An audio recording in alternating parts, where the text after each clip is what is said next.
Question number 8, find the inverse of this matrix.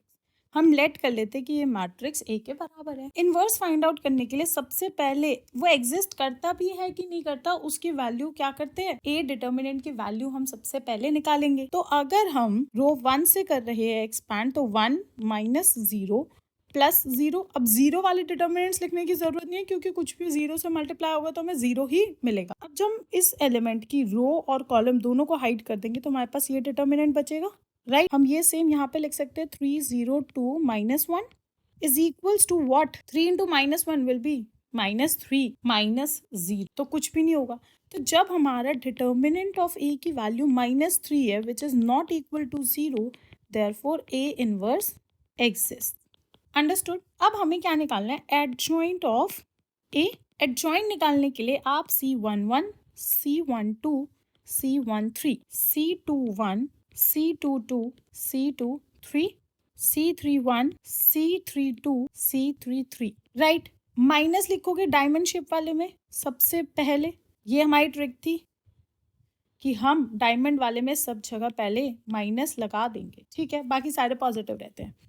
अब हम निकालना स्टार्ट करते हैं। सबसे पहले इसका निकालेंगे तो आपके पास आएगा this is equals to minus 3 minus 0 will give you minus.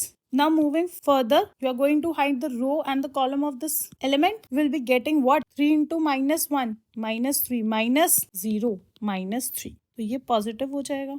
Next आपने इसकी रो और इसकी कॉलम को हाइड कर दिया तो आपके पास आएगा 3 2 ज़ा 6 माइनस 5 3 ज़ा 15 इज इक्वल्स टू माइनस 9।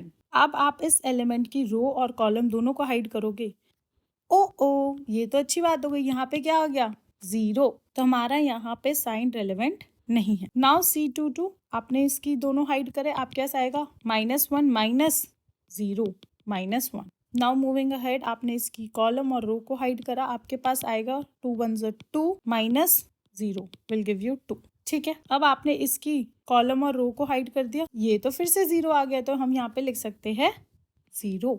आपने इसकी रो और कॉलम को हाइड करा तो ये फिर से 0 आ गई पूरी कॉलम 2, तो हम क्या बोल सकते हैं, इसका आंसर होगा 0। तो यहाँ पे ये माइनस मैटर नहीं करता है। नाउ इस एलिमेंट के आपने रो और कॉलम हाइड करी, आप क्या आएगा 3 1 ज़ा 3 minus 0 will give you 3।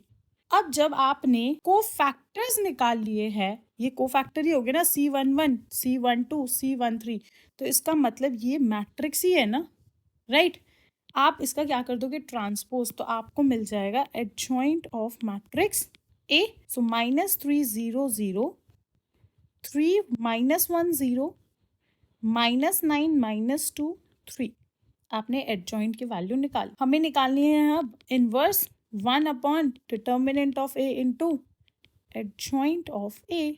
Determinant of A की वैल्यू कितनी निकाली है -3, सो आप यहाँ पे लिख सकते हो 1 अपॉन -3 और एडजॉइंट तो हम यही सेम यहाँ पर उठाकर ले आते हैं, करेक्ट। नाउ मूविंग अहेड आप क्या लिख सकते हो, -3 से अब हर एलिमेंट को डिवाइड करोगे तो 1 0 0 -1 1 by 3 0 3 2 by 3 -1.